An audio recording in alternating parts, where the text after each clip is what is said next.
Eid Mubarak. Eid Mubarak. I miss you all.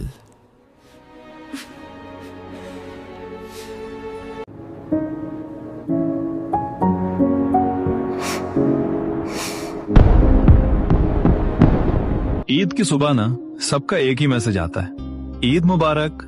और हम भी कॉपी पेस्ट कर देते हैं, ईद मुबारक। लेकिन सच बताऊं, ईद अब पहले जैसी नहीं रही।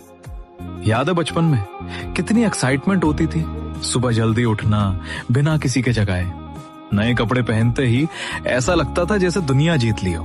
अब सब कुछ है, कपड़े भी, ईदी भी, लेकिन वो फीलिंग पता नहीं कहां चली गई। अब बस ईद मना तो लेते हैं, लेकिन वो वाली खुशी नहीं होती। फिर भी ईद मुबारक। This is amazing. I love it. Splash, splash.